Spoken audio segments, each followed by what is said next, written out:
Welcome to Mormon Book Reviews, where an evangelical encounters the restoration.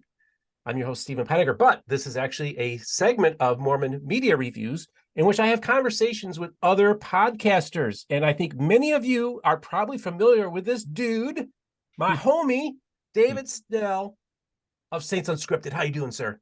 I'm great. How are you, Steve? Doing great. I go all the way back. I go back to Three Mormons days, watching you guys and all that. And I really appreciate what you guys do, because obviously your program's geared more towards the youth, and I just found but also what I like about your program is you're not afraid to engage Mormon history and talk about that thing. And so you delve into topics that I dealt with. But before we talk about the program, which I'm a fanboy of, I also want to hear I just want David to tell a little bit about his background, like what makes you tick. Were you born in the covenant? Where did you serve your mission? All those good stuff. We'll talk about that, and then we're going to talk about the podcast. Sure, sounds great. And I apologize if my voice is a little raspy. I'm getting over a bug or something. We're all getting over something. We're all getting over it. Yeah. So, boy, well, I was born in Salt Lake in the covenant, but we quickly moved. I don't remember living in Salt Lake. We moved to California.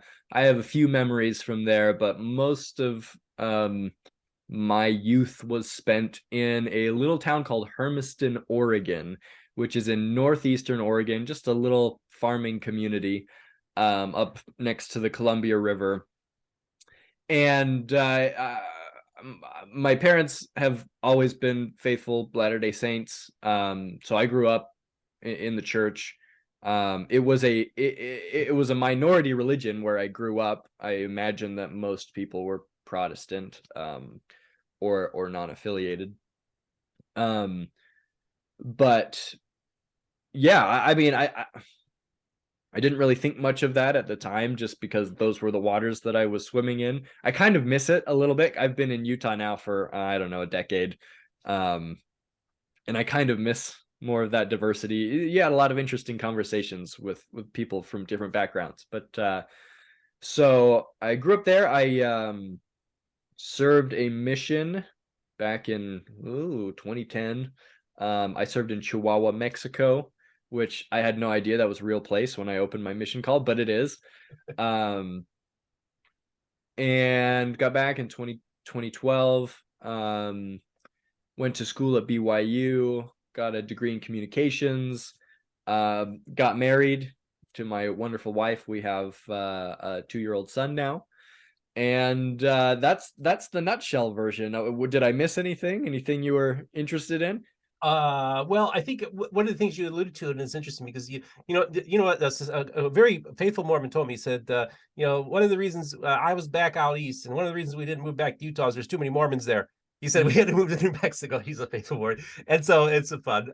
People say, yeah, that's one thing with Utah. There's too many Mormons there, but that's a joke, of course. I love all you, but no, I get it. I get it, though. I get it.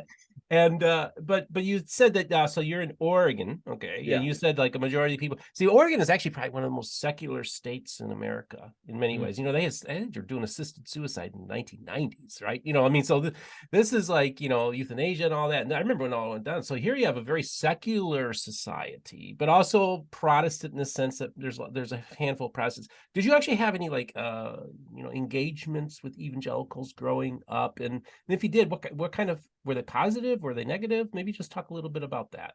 Yeah, so I'm from Eastern Oregon. Eastern Oregon is very different from Western Oregon, I have to say. There are some people who think that Eastern Washington and Eastern Oregon should have their own state, and Western Washington and Western Oregon should have their own. But so we were more it's a more conservative area. But yeah, I would have interactions with evangelicals. I don't know that they would necessarily say, "Hey, I'm an evangelical," but other Christians, right? Pretty often. I mean, I was I tried to be a faithful Latter-day Saint, and I would talk about my faith a lot, and I would be like the weird guy that wouldn't watch rated R movies, or had a problem when people were swearing around me and things like that.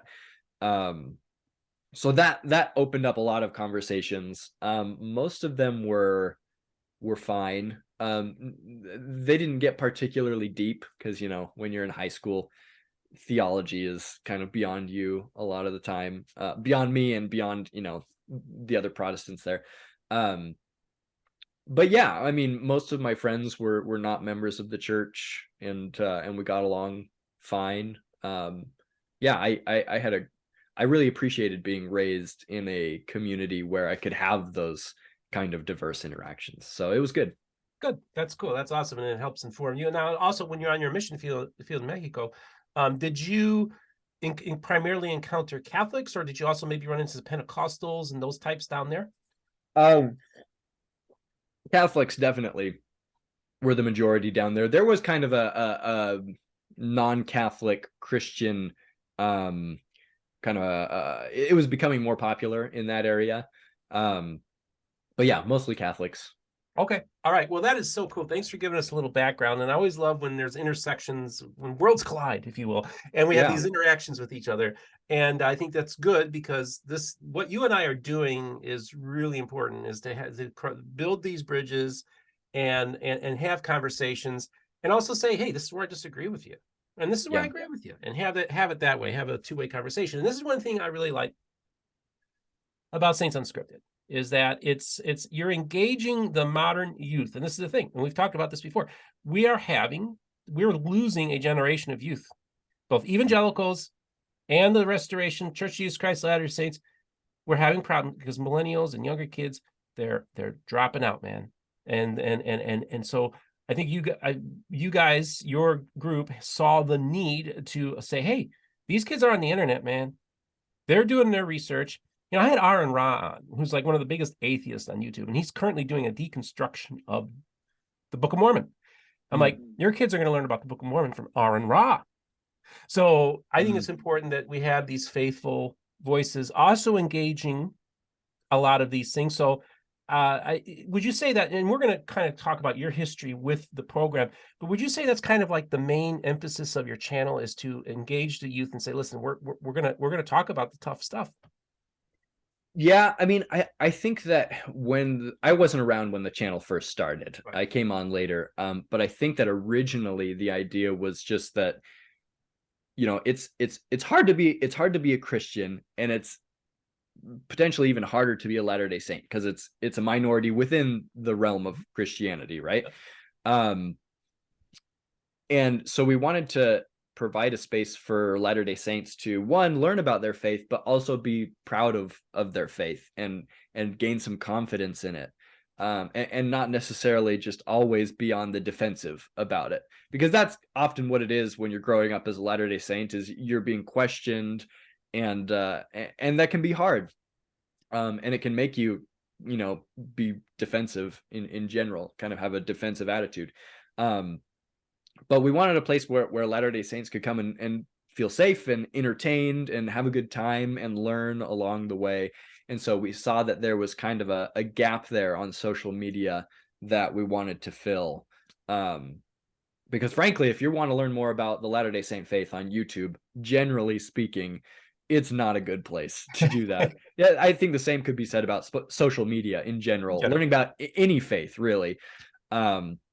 And so we wanted to provide maybe a little oasis there for people to come to.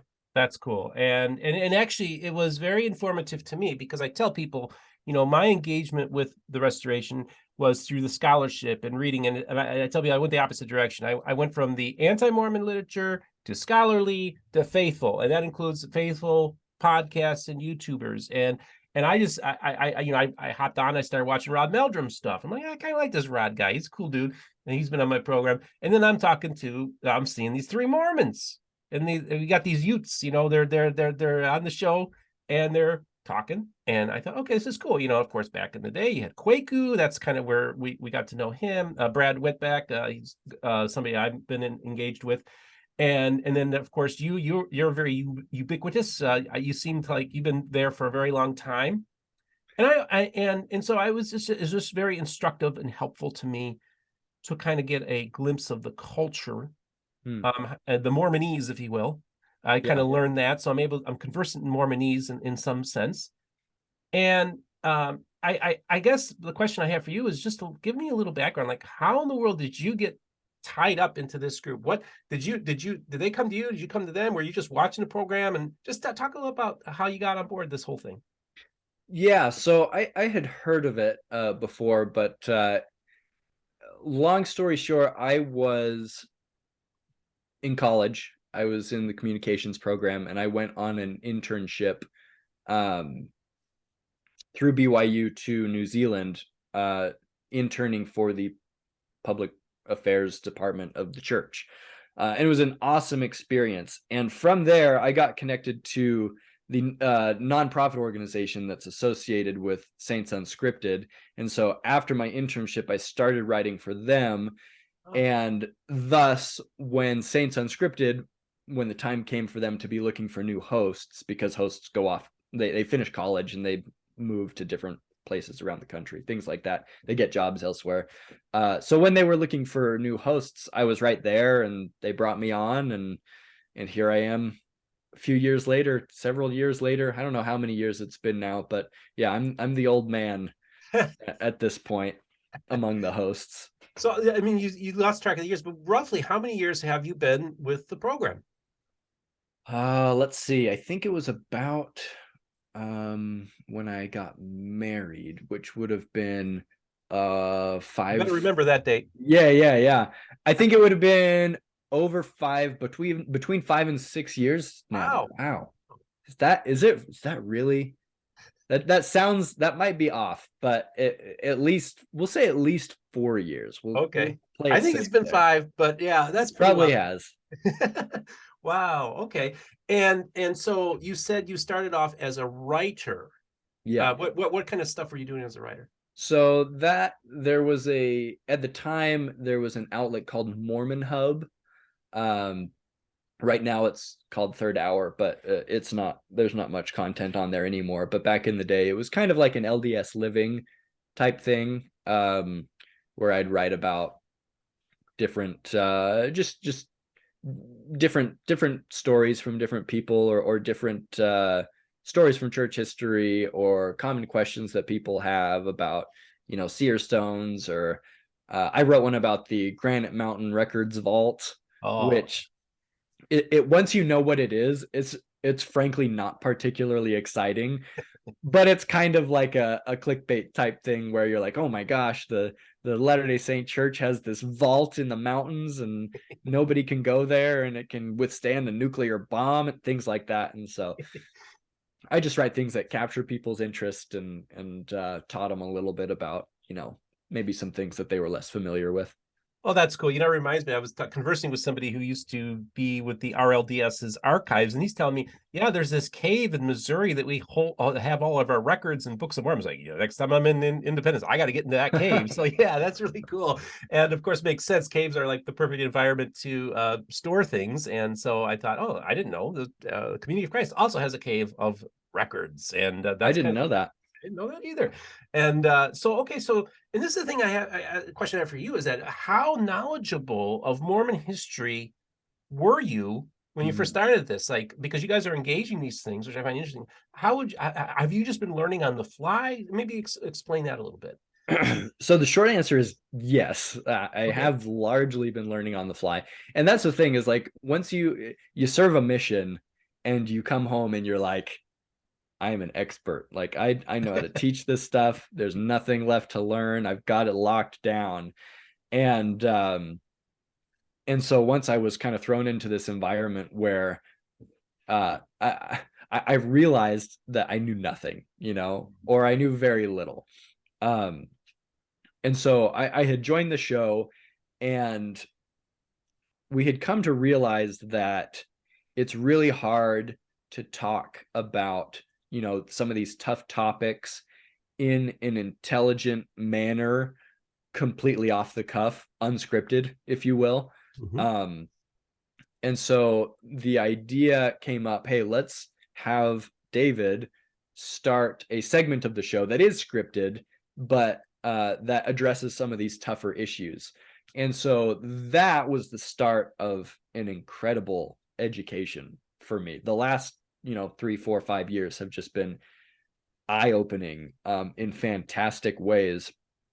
And it's been just an incredible journey for me to be able to learn about these things, and just come to realize how much there was that I didn't know. Because I think sometimes, when you go to church your whole life and you end up, kind of hearing the same things, right? Which is great, because that's what church is for, is for the basics, faith, repentance, baptism, Jesus Christ, things like that. And sometimes it can get a little boring after a while, especially when you're a youth. But then when I came to realize that there was this whole other world of church history and scholarship and books, many of which are behind me, I was just like, holy cow. And since then, I've just been soaking it up like a sponge. Okay. And when it comes to the videos that I help produce, the faith and beliefs segment of Saints Unscripted, and the faith and belief segment is the scripted segment of the show, where they're just short videos talking about church history and difficult topics and whatnot. That what you see in those videos, the information there is largely stuff that I have just recently learned about. I try to be very thorough in my research, because I don't want to leave stones unturned. But I also try to be very open that I'm not, this credentialed scholar that's, writing these academic papers and whatnot. And that's bad in one sense, in that it probably hurts my credibility a little bit, because, why should I listen to this random internet guy that, doesn't have degrees to back up what he's saying? But at the same time, I think it's helpful in that I think it helps me to explain things in a way that normal people like me can understand. And that's the thing, is like, I have to dumb it down for myself so I can understand, because I don't have that academic background. But then once I've done that, I think then it makes it a lot easier for other people to understand, because I'm just explaining the way I'm understanding it as well. Okay. If that makes sense. Well, that's interesting. Now, let me ask you, so you're engaging this material, you're reading things you hadn't heard before. What were some of those moments like, I did not know that, like maybe kind of shifted your perspective on things, or just really kind of rocked your world, or maybe just like, wow, that's really interesting? Just maybe talk a few examples like that. Oh man, there have been so many. I think that the one that comes to mind is engaging with Don Bradley's research. He just blows my mind a little bit, especially his recent book about the lost pages of the Book of Mormon. Obviously there's going to be a lot of speculation and whatnot in there, but just some of the parallels between the ancient Israelite Ark of the Covenant and kind of the Nephite Ark of the Covenant that Joseph Smith, comes upon. I think a parallel that I found really interesting was just this idea, and this is something that Joseph Smith gets criticized for a lot, this idea that, he has this ancient metal record, but he can't show it to anybody, right? And it's just like, oh, how convenient. But Don Bradley ties this into this idea that, well, as the ancient, or as the modern version of the ancient, Israelite temple high priest, you're the only one that can see those ancient temple relics. Anyways, I'm explaining that poorly, but it made sense, and it was an eye-opening experience for me. Also looking at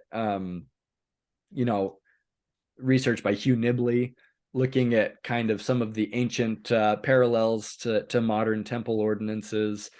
And he also gets a little bit speculative, I think, in some of his research. But just some of the things that were produced there in that scholarship just opened my eyes and helped me see.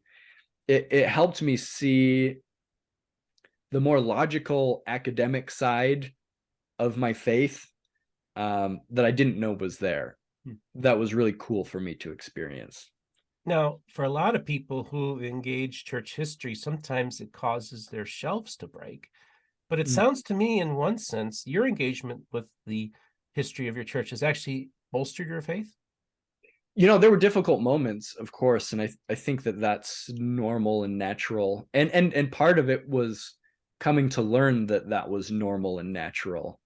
Um, but yeah, there were difficult moments. I think a lot of it is dependent on your paradigm, on the expectations that you have of your faith. For example, if you erroneously expect that prophets aren't going to make any mistakes, you're going to have a lot more problems with church history than someone who is more accepting of that reality.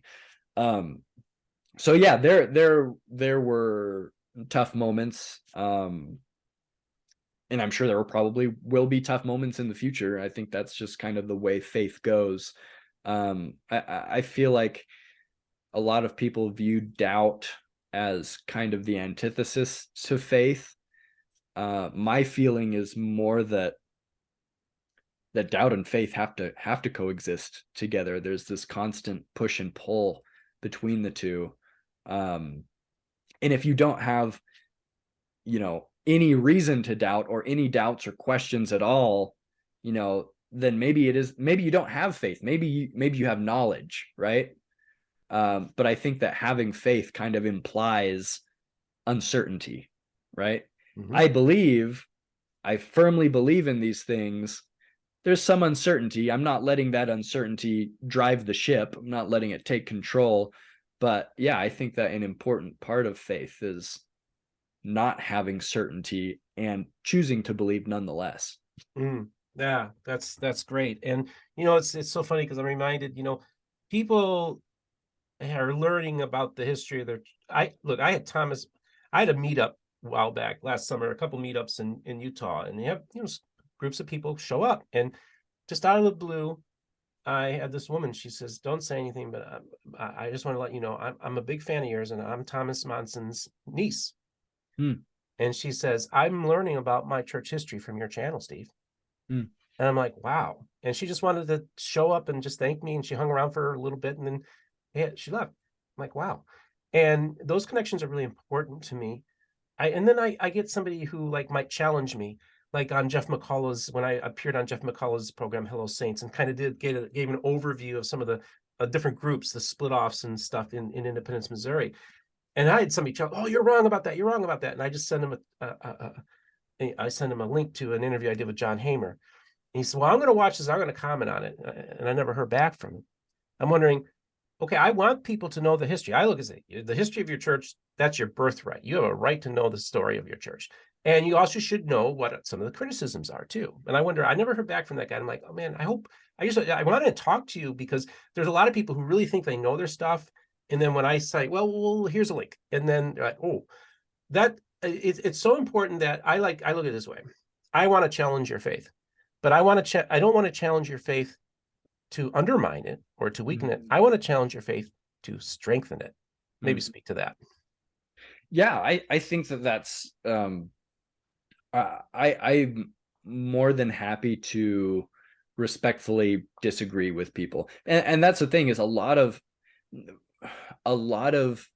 history that I'm coming to realize that when it comes to a lot of these difficult topics related to Latter-day Saint history, people are looking at the exact same evidence and coming to different conclusions about it. And I've come to accept that, and I've come to accept that that's okay, that everybody's going to make their choice on how to interpret things. And I think that ambiguity is built into the gospel, to the plan of salvation, in a sense. I don't think that people are going to be academically forced to choose one way or the other. I don't think that that's the way God would want it to be. I think God would want us to choose him because that is what our heart desires, and those are the values and goals that our hearts align with, as opposed to being academically forced to accept the existence of God, etc. And so when somebody comes to me with difficult history, and they say, look, this is the way I see it, sometimes I might be able to shed some more light on that with various historical documents or arguments or whatever. But ultimately, if that's the way they're going to look at things, that's their choice, and you wish them well, you wish them the best. But and that's another thing is, I think a lot of people are challenged. I think a lot of Latter-day Saints are challenged when they watch our videos, which are coming from a faithful perspective, right? But it's shedding light on maybe history that they weren't aware of before. But my feeling is that this information is out there anyway, and I would rather they hear it from a Latter-day Saint perspective and see kind of how faithful members approach these things, as opposed to learning about all of this stuff from critics who might be looking to, replace their faith with something else. Okay, that's great. That's awesome. I'm glad we are having this conversation, because it kind of intersects with a lot of what my channel does, and I think that's great. But I also, one of the reasons I had you on was because I want to talk a little background on this whole Three Mormons, and then we go to the Saints Unscripted. Maybe talk a little bit about what was it like to, they offer you to be a host. What was it like to do your first day of shooting? Were you nervous? You're like, I don't know what I'm doing, and oh my goodness, why would you choose me? I mean, just tell me a little bit about what it was like to first start when it was of course back then it was called the Three Mormons. Maybe talk a little bit about your early experiences with the program. Yeah, it was good. Of course there are some nerves starting off, but I had come from a background in communications. Specifically, it was my emphasis was in broadcast journalism. And so I'd kind of become used to being in front of the camera a little bit, reading the news back in college on our little student news channel, 11 News at BYU. So I was more used to that. I was less used to speaking, unscripted, off the cuff about things. But yeah, it was fine. It was good. It was fun. I feel like I was a lot more relaxed and maybe funny a few years ago. I feel like being wrapped up in the faith and beliefs videos over the last few years, and being involved in these very difficult topics, and struggling with other people with their faith, and answering questions and things like that. I think it's made me more serious. And of course I've gotten married and have had, we've got a kid now, and I think there's some maturity that has developed over time. So I don't think I'm quite as, loosey-goosey and funny as I used to be. So you might see more of that in the earlier videos, but yeah, man, I'm trying to remember what it was like in those first couple of years. But yeah, it was good. We got to find some old tapes of you doing the news program for BYU. I'd love to see. I'd love to see. Oh, man. Anchorman David Snell. I wonder where those are. Had to do my own makeup. Learned how to do that. Wow, that was great. Well, also in high school, I was one of the drama club nerds, so I had to do my makeup there as well. But anyway, and it's interesting because I'm really not. I've learned that the more extroverted I've been having to be because of my job, because of my involvement in Saints Unscripted, the more extroverted I've had to become, the more introverted I realize that I actually am. And the more private I feel like I've become. And that's been an interesting experience. I'm really, it's weird because I've done a lot of public speaking in the past, like throughout my youth and into adulthood. And I'm not, this isn't me tooting my own horn, but I'm not bad at it, but I sure get anxious every single time. I'm petrified and nervous and probably shaking, and really, yeah. And I wish I wasn't. Cognitively, I know I'm going to be okay. I know what I'm going to say. It's going to be fine.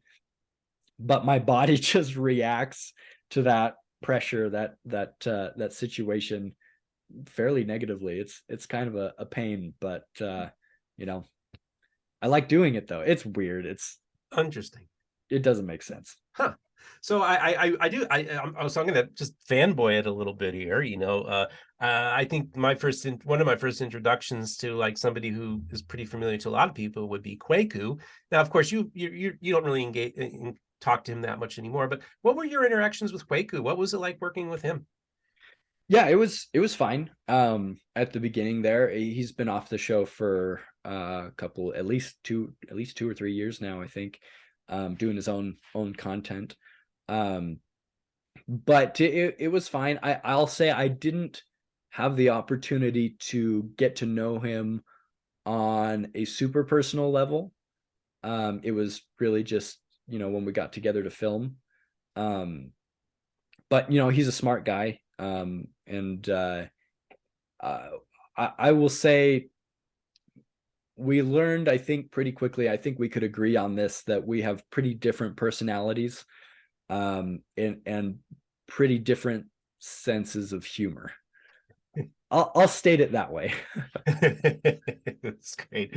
Yeah, okay, that's cool. And just let me ask you too, it's like since you are now like a public person and you've been associated with this program, and this is your full-time gig, right? Yeah, yeah. Mhm. Okay. What's it like being like a public person, and what kind of engagement do you get with your audience? Like I get emails all the time from people, maybe like very positive, like it helped me with my faith, or my shelf broke and I'm trying to put the pieces back together. Maybe just talk about some of the interactions you get with your audience. Yeah, it's that is probably one of my favorite parts of what I get to do with these videos are those one-on-one conversations with people. I'm a fairly private person, so I don't generally accept Facebook friend requests from people that I'm not familiar with. But I have a public Facebook page where I don't do a whole lot with it. I'm kind of shy about, the self-promotion thing. I'm not a huge fan of it. But I have a public Facebook page so that people can reach out, and we can have those conversations. Um, and that's been awesome. We've kind of discovered that a lot of missionaries, Latter-day Saint missionaries, like our content. And so I get lots of messages from them with various questions and maybe ideas that they want some feedback on, and things like that. Occasionally I'll get people that will reach out with criticisms and whatnot, but generally that is kind of kept to the social media comments. It doesn't usually extend much further beyond there. But if you want to see the criticisms, just flip to the comment sections of any of our videos, and they are abundant there. Okay, so you're engaged in the marketplace of ideas. People are criticizing you. People are also using you as a resource. One of the things I want to talk a little bit about, because of course this is the restoration and the evangelical stuff, that you actually gotten to know a very good mutual friend of ours, Jeff McCullough of Mhm. Hello Saints, and you've had him on. Yeah. What is your and Jeff and I talk on the phone. We're good buds. He gives me updates. He has questions about things. I'm able to kind of fill him in on things. Um, what's it been like engaging with Jeff McCullough, who's an evangelical pastor? Yeah, it's Jeff is great. I mean, we've talked on the phone several times as well, and we've had, when he and his family were over in town in Utah, we had him over for dinner and had a great time, and his kids were playing Fortnite on our Xbox, and it was great. And it's refreshing, I think, would be the word for it. One, because it kind of reminds me of my my roots in Oregon a little bit, where I was more of a religious minority. It's nice to be able to have those conversations again with people who aren't a member of my faith, So it's fun to field those questions from Jeff when he has a question about a certain belief or a cultural practice or whatever. So yeah, it's been a lot of fun. I think that when it comes to people of different faiths producing content that kind of overlap a little bit, like, in what I mean by that is he's creating content about my faith, And sometimes some of the content I create has to do with his faith a little bit. And so I'm sure there are moments, you know, where he's seen my videos and they might have rubbed him the wrong way a little bit or something, or like, I don't know if that argument quite sits well with me. And the same thing, vice versa. You know, sometimes I'll see something in one of his videos that you know, maybe that's a little mischaracterization or whatever it may be. And those things are going to happen as you're learning about, you know, someone else's faith. That's normal. But I will take any day of the week, you know, his approach over the more critical approach. It's refreshing to me to see someone sincerely wanting to learn more and understand the Latter-day Saint perspective, even if he doesn't agree with it. So it's been good. And again, I'll take that. I'll take when it comes to those tough questions, those tough conversations, I'm happy to get to a point where we can still be friends and agree to disagree on things. Like, I think that's so important. Like you and me, Steve, I'm sure we disagree on plenty of things. You're not a Latter-day Saint, you know, I'm not an evangelical. But to be able to realize that there's more to life than that is really important. And to be able to have these conversations and say, hey, you know, I see where you're coming from. Maybe I don't agree. Hopefully you can see where I'm coming from, even though you don't agree. Now let's go get some hot chocolate or something, you know, like I love those kinds of interactions. So let me ask you, what have you learned from Jeff, or even from me, from evangelicals? Maybe what things have been instructive or helpful to you, or I didn't know that, or that's a good point? That's a good question. I think that let me think on that for a second. It has been, I think sometimes as Latter-day Saints, we have a bit of a persecution complex, which I think historically makes sense because that's kind of been our history, right? But it has been helpful to me to see that there are really great people out there who aren't members of our faith. And that's never been something that I've doubted. I grew up in a community where most people were not members of my faith, and they were still great people. But it's been refreshing and great to learn that there are people who see value in you, even though they disagree with you. And it's also been interesting to see, because I spend a lot of time looking at how people outside of our faith misunderstand our faith. So it's been interesting to see from Jeff's perspective how sometimes Latter-day Saints misunderstand his evangelical faith. And that was something that I asked him in our interview that we did on our channel on Saints Unscripted. You know, what are some misconceptions that Latter-day Saints have about your faith? And so that's been a perspective that I haven't seen a lot of before. That's been a lot of fun to see. Well, that's great. I love hearing that kind of stuff. And I'm just glad, I'm glad that you and Jeff have been able to connect. You know, I had him on my program early on when he was still just kind of a smallish channel and he was just getting started. And it's been a really wonderful relationship that I've been able to develop with Jeff too, because he is a minister, so he's accountable to a denominational board. So he's kind of, you know, part of a church bureaucracy himself. And it's just interesting because, like, I'm not answerable to anybody, so I can pretty much do or say anything I want and have a little fun with it. And it's interesting because my friend Nathan Smith, he said, Steve, we were talking the other day, and he said, you blur lines, Steve. And I said, yeah, I do. I blur lines. You're a line blurrer. A line blurrer. But that's not necessarily a bad thing, because I think when we have an us versus them mentality, look what it's done to us and our society and our culture. And like I tell people, God showed me early on, he said, Steve, just remember, those people on the other side of the street that are protesting against what you believe or whatever, they're also a fellow image bearer.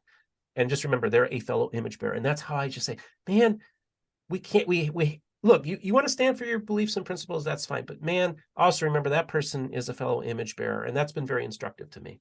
Yeah. And I'd add to that, it's tough because I feel like, generally speaking, this kind of content that we're trying to create right now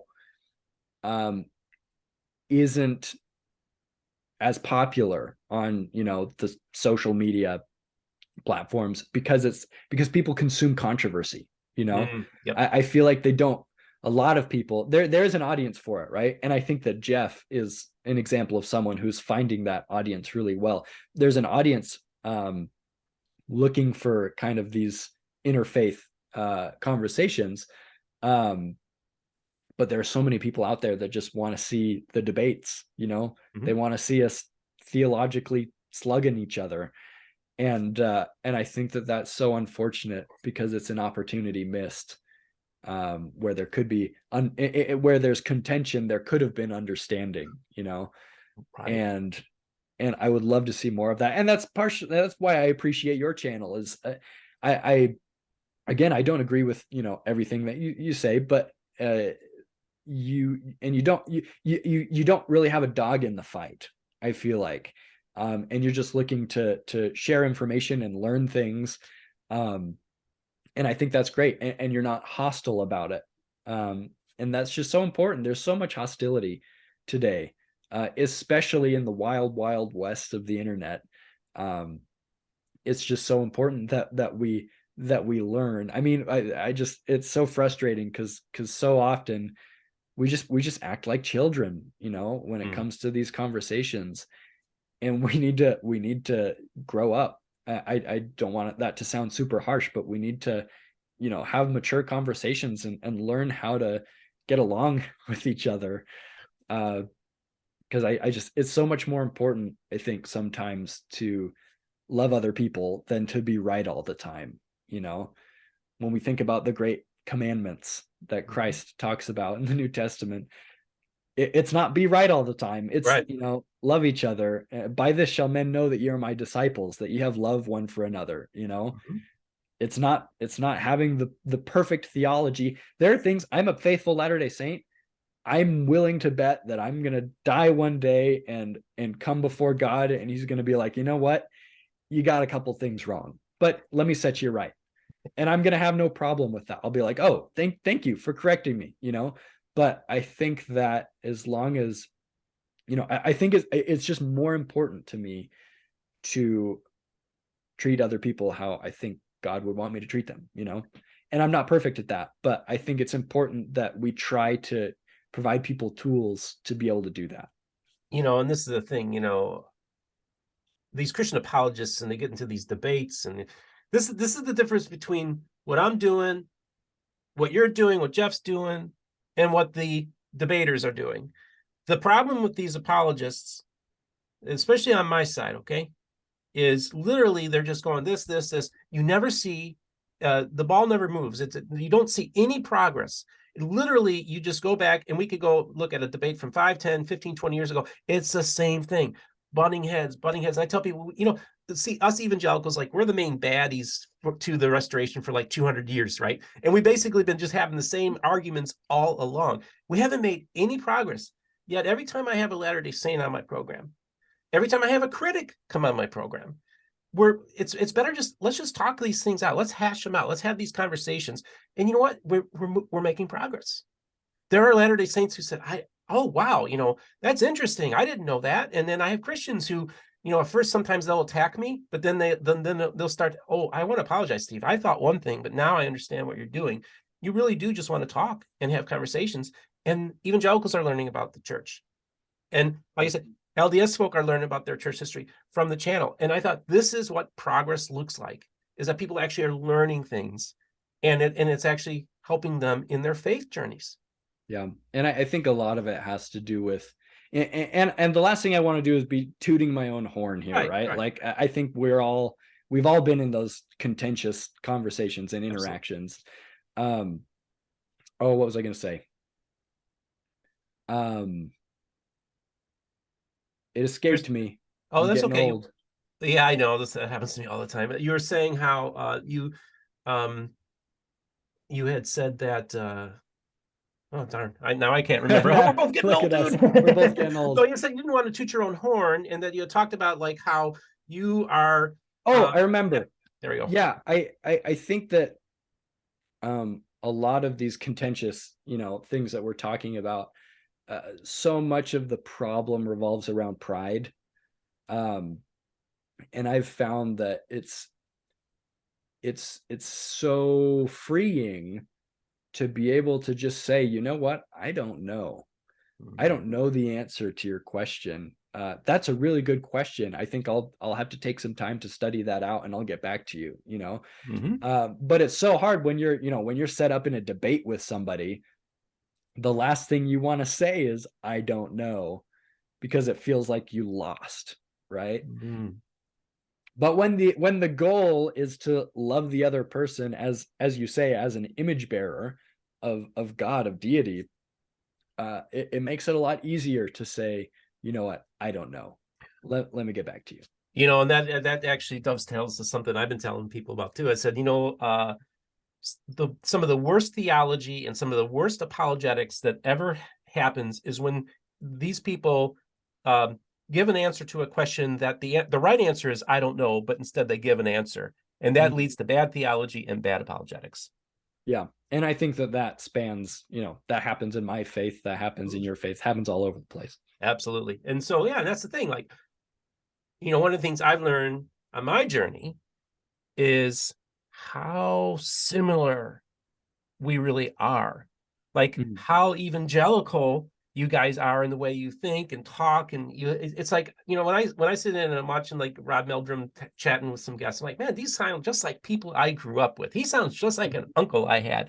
And it's like, these people are very, very similar. And I think that's what makes the contentions between our two camps so bad, if you will, is because we're so alike. And I tell people, I said, listen, April 6, 1830, all right, that church service was full of spirit-filled, born-again Christians, Bible-believing Christians. Probably one of the most Christian church services happening in America that day. Yep, it's true. It's true. It's interesting. That's how I look at it. See, that's what I say. It's like, if you go back in time and you are engaging, I tell people there's two places we can engage the restoration. April 6, 1830 building. We can have the conversation in that room. And there's another place we can have the conversation, and that is within the pages of the Book of Mormon. It's a Pentecostal book. It's a Protestant book. It's a Christian book. Yeah, well, and thank you for saying that, because and that's the thing, is I feel like I totally agree, because we are much more similar, I think, than we like to realize.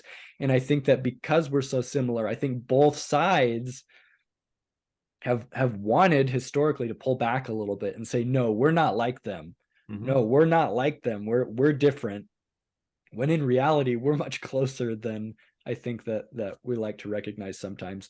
And that's another thing is, when it comes to the Book of Mormon, I feel like a lot of evangelical or Protestant individuals have this instinct to say, no, we're not like that. We don't agree with what that says, without having read it, right? And then they read it, and like when I try and read the Book of Mormon from a Protestant perspective, other than the fact that it's not the Bible, it's like I don't see a whole lot to complain about here. Like it seems pretty Christian to me. Yeah, absolutely. And I don't know if you saw my presentation, a Protestant Defense of the Book of Mormon, but I'm building on that presentation because I want to share this story, this unique engagement that the text of the Book of Mormon has with my world, the influences it had, because if Joseph Smith is a conventional translator, he's a product of his time and place.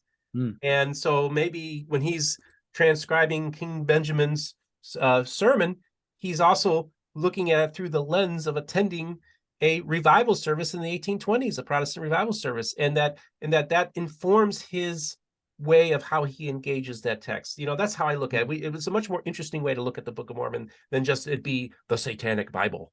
Yeah, exactly. I think about, just a few weeks before we're filming this right now, the show The Chosen came under fire because it appeared like it was referencing a verse from the Book of Mormon. it wasn't. Dallas Jenkins, the creator, came out later and said, I've never read the Book of Mormon. But it's just so interesting to me to see, if there's any hint of overlap, it's bad, And I've been so tempted to I've done a lot of satire in the past, and I've been tempted to,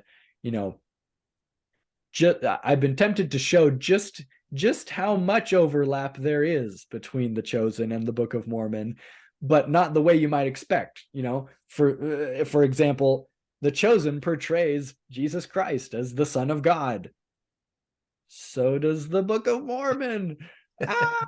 Shocking. Things like that. Like, Christ suffered for our sins. Oh, that's what the Book of Mormon teaches, and it's like, once you read it, you're like, okay, maybe I don't believe that this is God's word. Maybe it's not the Bible, but like, the words on the page, they seem pretty Christian. Yeah, that's the thing. And that's what I love. And that's what I love. I actually, to me, I really want to get Dallas on my program to talk about his experiences, because, in one sense, what the Chosen is doing, and of course, on a much bigger, even bigger than Jeff. I mean, it's this huge thing, but I love it. It's so freaking awesome, dude. It's being distributed by Mormon individuals who happen to be members of the Church of Jesus Christ of Latter-day Saints. It's their company. For one of their seasons, they use the Jerusalem set of the church. And I tell people, I say, well, you see all those extras in the background for the Chosen? Them all LDS folk. I'll say Mormon because they don't know what LDS means. That's how the loop people are here. I'm like, just think about that. You're being blessed by something, and there's all these Mormons on the screen as well. And I think that's cool. Yeah, but a lot of people say no, like can't do it. And I hate that, dude. I find, see, that's the thing with these critics. They just want to look for that one thing, and they can pounce on it. And it's so counterproductive. I feel bad for those people because they're just spending their whole lives being against something. And I'm like, man, we got to be for something too. That's the most important thing. Hey, you have your beliefs, that's fine. But I tell people, when and I've been instructing evangelicals, how do you engage Mormons? Because people are saying, I got these missionaries coming. What do I say to them and all this kind of stuff? And I just say, listen, I said, whenever you're engaging a Latter-day Saint, I said, it needs to be a two-way conversation. I said, why don't you ask a Latter-day Saint, what is your favorite Book of Mormon story? Or why don't you ask a Latter-day Saint, who is Jesus to you? What does Jesus mean to you? I said, have that conversation. And then guess what? Christian who thinks they know everything, you're going to learn something. And you know what? You might even get blessed by them. And I want that to happen to you, because I get blessed. See, I tell people, I said, LDS folk keep blessing me. They financially support my channel. I have Christians, LDS, atheist people, but I'm going to receive those blessings from LDS folk. They're blessing me. I'm receiving it. I ain't going to resist it, because I believe that when I'm being blessed, that's God. Yeah. When you're being blessed, that's God. Yeah. Amen. Yeah. I'm a firm believer in the fact that, nobody has a strict monopoly on truth, right? Even as a faithful Latter-day Saint, we believe that we have, the restored Church of Jesus Christ, but we don't have a monopoly on truth. And there is so much that you, Steve, have to offer me that I can learn from and benefit from, you being an evangelical and me being a Latter-day Saint. I went to several years ago when I was in college, I went to a Scientologist church meeting, and there are things you can benefit from, like I don't agree with your beliefs, but I see some of the good you're doing here. You can go to a Jewish synagogue, find good things and benefit from them. And that's one of the things that I love about just, I guess, religious freedom in general, is that you have so many opportunities to explore these different beliefs and find the good. Take that with you. Take any good you can that you find. You don't agree with Latter-day Saint beliefs, that's fine. Grab the good that you can, take it, incorporate it into your life, and help it to allow it to build you into somebody that's more Christ-like at the end of the day. I remember last year I was in an interview with Casey Griffiths, and I was talking to him, and I was like, You know, one of the approaches that we need to take is so often evangelicals are looking for the devil. They're looking for the devil, the bad parts within engaging the other. They're looking for the bad. They're looking for the devil. I said, why don't you instead take a different approach? Look for the Jesus. Look for that. That's the approach you should be taking, right? Yeah. And that can be very instructive as well. This is how you approach it. Look at it completely differently, you know. And I do want to talk about something, a future project that you and I are going to be working on. But I do want to ask you a question. Sure. Who is Jesus to you? Jesus is my savior. He's the man, right? He's God.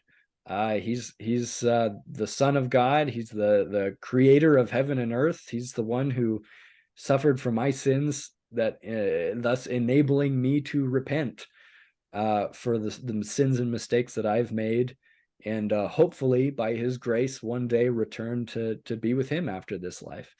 Ultimately, he's the one who saves me from physical death through his resurrection, and spiritual death through his atonement. Okay. That's the nutshell version.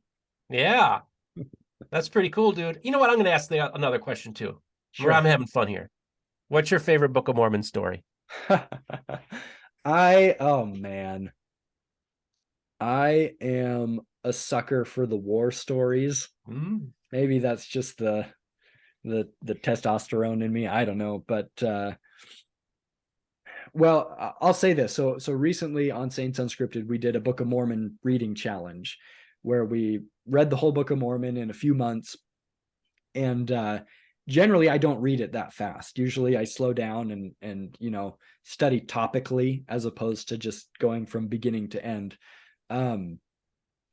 But I guess overall, I would say that my favorite story from the Book of Mormon is the story of Jesus Christ and the testimony of Jesus Christ in there. And this was something that I knew was there. It says it on the front cover. It's another testament of Jesus Christ, but I hadn't seen it in the same way until recently, when I went through rather quickly and read the book from beginning to end. It's obsessed with Jesus. The book is obsessed with Jesus Christ and the message of Jesus Christ and the purpose of Jesus Christ.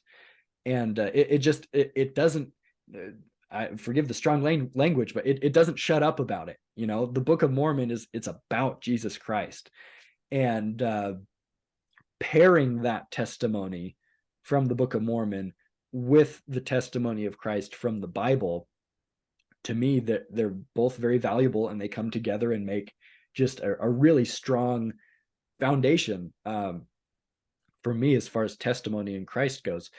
So I know that's not necessarily kind of the story you were looking for, but that's my general, my broad answer.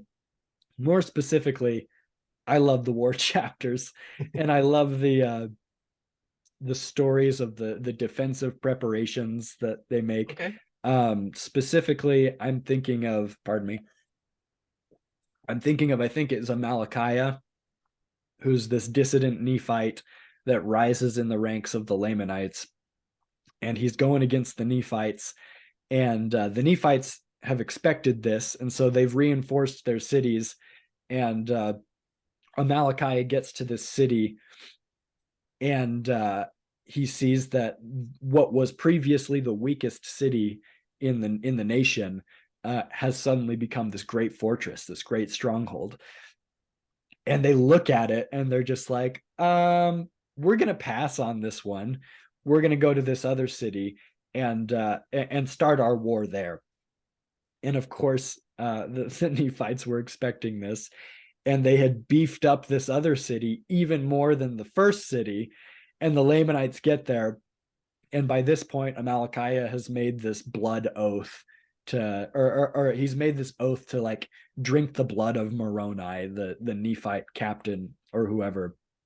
And he gets to this other city, and he's like, well, dang, this city's even more beefed up than the previous one. I've made this oath. We better just send it. And so they send it and just get annihilated. And anyways, I'm a sucker for the war stories. I like I believe it's actual history, so of course it's tragic.